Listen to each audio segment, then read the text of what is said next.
Let's see about shigellosis, that is the bacillary dysentery. Bacillary dysentery, it is a necrotizing infection of the distal small intestine and the colon which is caused by Shigella. So this is bacillary dysentery. Now let's see the etiology of shigellosis, also called as bacillary dysentery. Shigella is one of the most common causes of bloody diarrhea.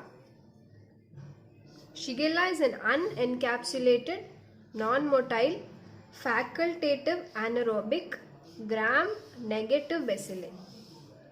So it is a gram-negative bacilli which is unencapsulated, non-motile and facultative anaerobe. There are 4 main species in the genus Shigella. They are Shigella dysenteriae, which is the most virulent species. The other species are Shigella flexneri, Shigella boydii and Shigella soni. These are the 4 main species of the genus Shigella. Next, coming to the source of infection, humans are the only natural reservoir for the infection. Next, the mode of transmission. The transmission is by ingestion through the fecal-oral route, and the incubation period for shigellosis is 1 to 3 days. Next, let's see about the pathogenesis. Shigella is the most virulent enteropathogens. So, ingestion of Shigella, a very few bacilli are enough to cause infection. So, about 10 to 100 organisms are sufficient to cause shigellosis. After ingestion, the Shigella reaches the stomach, where they are resistant to acid action in the stomach. So, the Shigella passes into the stomach, then into the small intestine and reaches the colon, where the bacteria penetrates the mucosa of the colon and they are taken up by the M cells, also called as microfold epithelial cells. So then they proliferate in the cytoplasm of these M cells. Then they penetrate into the lamina propria, where they are phagocytosed by the macrophages, which produces inflammatory reactions. So these inflammatory reactions causes loosening of the intercellular barriers, which causes superficial ulcers. Then the Shigella enters the lumen to the colonocyte basolateral membrane. So from the lumen it enters into the basolateral membrane. This is the pathogenesis for the development of shigellosis. Shigella produces a toxin called Shiga toxin. This Shiga toxin is cytotoxic, neurotoxic and enterotoxic. So it is toxic to cells, neurons as well as to the intestine. This is Shiga toxin.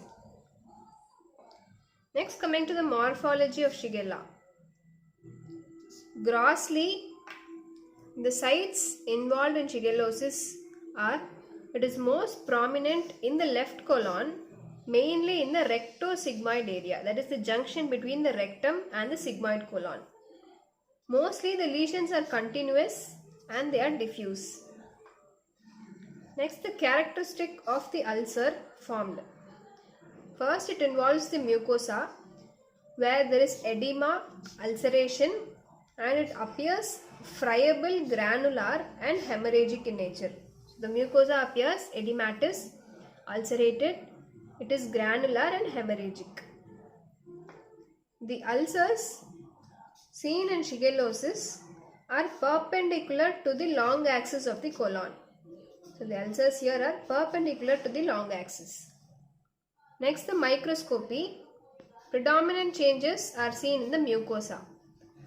In early stages, small aphthous ulcers, that is the superficial ulcers, are seen with neutrophilic infiltration. Then in the advanced stage, there is necrosis of epithelial cells and the mucosa is covered by a purulent exudate, that is the pus. Next, the ulcers. Ulcers are formed which are superficial or they may extend down to the muscularis mucosa as the time progresses. So microscopy, early and advanced stage. In early stage there are small aphthous ulcers with neutrophilic infiltration, and in the advanced stage there is necrosis of epithelial cells, mucosa is covered by purulent exudate, and the ulcers can be superficial, or in severe cases they may extend down into the muscularis mucosa. Let's see the clinical features of shigellosis. There is diarrhea, fever, abdominal pain, and the watery diarrhea progresses to dysenteric phase. That is the presence of blood in stool. First there is watery diarrhea, which then progresses to dysenteric phase due to the development of ulcer. Next, in stool culture, it is performed for confirmation of the Shigella infection. These are the clinical features. Lastly, the complications of shigellosis. The complications are uncommon. So there is something called as Reiter syndrome. The Reiter syndrome is a triad, and the triad consists of sterile arthritis, conjunctivitis, and urethritis.